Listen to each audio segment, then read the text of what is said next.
Chaque vendredi, des millions de musulmans récitent la sourate Al-Kahf. On l'écoute souvent par habitude, mais imaginez que cette seule sourate renferme 4 histoires complètes, chacune agissant comme un bouclier contre les 4 plus grandes épreuves de l'humanité.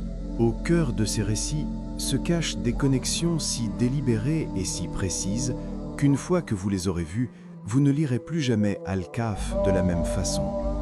Allons plus loin. Ces 4 histoires ne sont pas là par hasard. Elles forment une véritable carte divine contre les épreuves du Dajjal. La plupart des gens voient ces récits comme de simples contes moraux indépendants. Un groupe de jeunes hommes, un riche fermier, un voyageur sage et un roi puissant. Pourtant, des savants comme Ibn al-Qayyim et Ibn Kathir ont mis en lumière une structure extraordinaire cachée dans l'architecture de cette sourate. Chaque récit correspond précisément à l'une des 4 épreuves majeures, les fitna, dont le prophète, paix sur lui, nous a avertis pour la fin des temps, la foi, la richesse, le savoir et le pouvoir. L'épreuve de la foi. Un groupe de jeunes hommes refuse de renier sa foi sous le règne d'un tyran.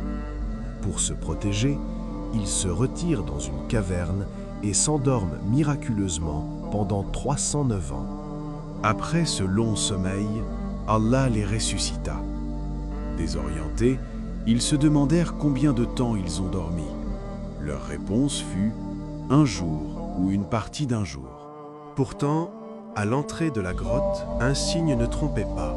Leur chien, qu'ils avaient laissé monter la garde, était resté là, les pattes étendues, figées dans le temps par la volonté divine.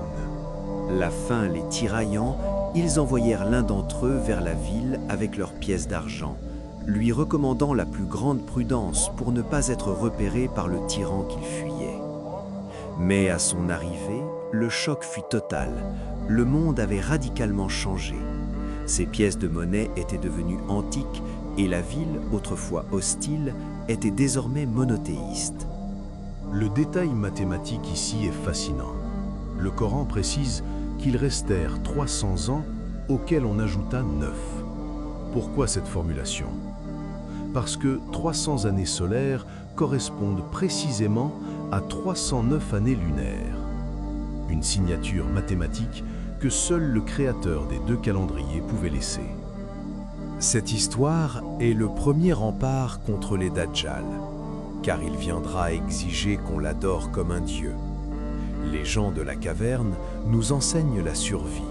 Face à la tyrannie qui menace la foi, le seul salut est de se réfugier auprès d'Allah et de rester unis. C'est pour cette raison que mémoriser les premiers versets de cette sourate est un bouclier direct contre son épreuve. L'épreuve de la richesse. L'homme aux 2 jardins. Imaginez 2 jardins magnifiques, débordant de fruits et de sources d'eau. Mais imaginez aussi un propriétaire aveuglé par sa propre réussite. Enivré par sa fortune, il finit par dire à son compagnon « Je possède plus de biens que toi et je suis plus puissant par mon clan. » Son orgueil le pousse même à douter de la fin des temps, pensant que sa réussite est éternelle. Son compagnon, bien que pauvre, lui rappelle alors sa propre création. « M'as-tu renié celui qui t'a créé de poussière ?» Il l'exhorte à dire l'antidote que nous utilisons encore aujourd'hui au verset 39. « Masha'Allah, la quwwata illa billah. » Telle est la volonté d'Allah, il n'y a de puissance qu'en lui. Mais l'avertissement fut ignoré. La sanction tomba. Un ouragan dévaste les jardins, ne laissant qu'une terre glissante et dénudée. L'homme se retrouve à se tordre les mains de regret, réalisant que ce qu'il pensait posséder n'était qu'un prêt. Le regret de cet homme est un avertissement direct contre les promesses du Dajjal, car il tentera l'humanité par l'abondance matérielle. Il ordonnera au ciel de pleuvoir et à la terre de produire des richesses pour ceux qui le suivent. Cette sourate est notre bouclier. Elle nous apprend que la prospérité est une épreuve et qu'elle peut disparaître en un instant si l'on oublie la source. L'épreuve du savoir, le maître et l'élève. C'est l'histoire d'une rencontre improbable. Moïse, l'un des plus grands prophètes, pense être l'homme le plus savant sur terre. Dieu le met alors au défi. Il doit trouver un homme, Al-Khidr, pour apprendre ce qu'il ignore. Le voyage devient un cauchemar pour la logique humaine. Moïse voit Al-Khidr saboter un bateau appartenant à des pauvres, ôter la vie à un jeune garçon, réparer un mur gratuitement dans une ville qui les avait chassés. À chaque étape, Moïse s'insurge.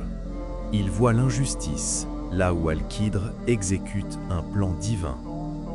Le bateau était protégé d'un roi pirate, l'enfant était une épreuve pour ses parents, et le mur cachait un trésor pour des orphelins. La leçon est brutale. Notre savoir est une goutte d'eau, celui de Dieu est l'océan.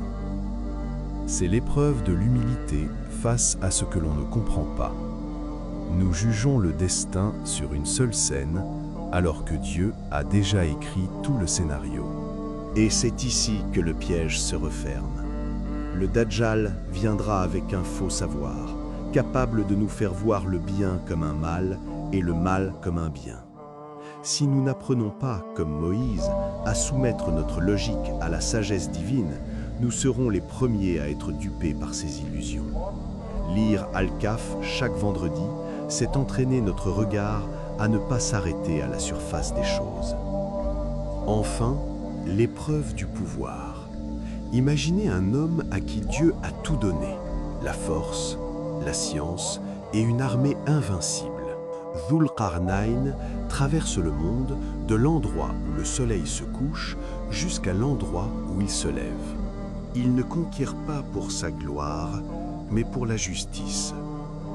Lorsqu'il rencontre un peuple terrorisé par la cruauté de Gog et Magog, ces derniers lui supplient de construire une barrière en échange d'un immense trésor.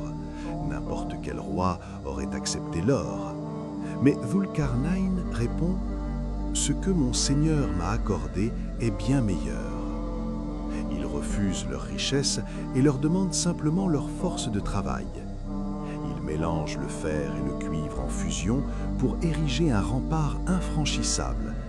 Ce n'est pas un mur d'ego, c'est un mur de miséricorde. C'est le portrait d'une âme qui a réussi là où tant d'autres échouent. Il possède le monde, mais le monde ne le possède pas. Il regarde toujours vers le haut, vers Allah, plutôt que vers son ambition personnelle. Pourquoi est-ce l'épreuve ultime? Parce que le Dajjal viendra avec le pouvoir absolu. Il prétendra être Dieu, car il contrôlera les ressources de la terre. L'histoire de Dhul Qarnayn est notre bouclier. Elle nous apprend que le vrai pouvoir ne réside pas dans ce que l'on possède, mais dans la soumission à celui qui donne tout. Le vaccin du vendredi. Pourquoi réciter cela chaque vendredi? Ce n'est pas juste un rituel, c'est une immunisation hebdomadaire. Chaque vendredi, Allah place entre vos mains une carte détaillée pour distinguer la vérité de la tromperie dans la semaine à venir. En récitant Al-Kahf, vous entrez dans la caverne, l'abri qu'Allah a construit pour protéger votre âme. Alors, de quelle protection avez-vous le plus besoin aujourd'hui? La foi, la richesse, le savoir ou le pouvoir?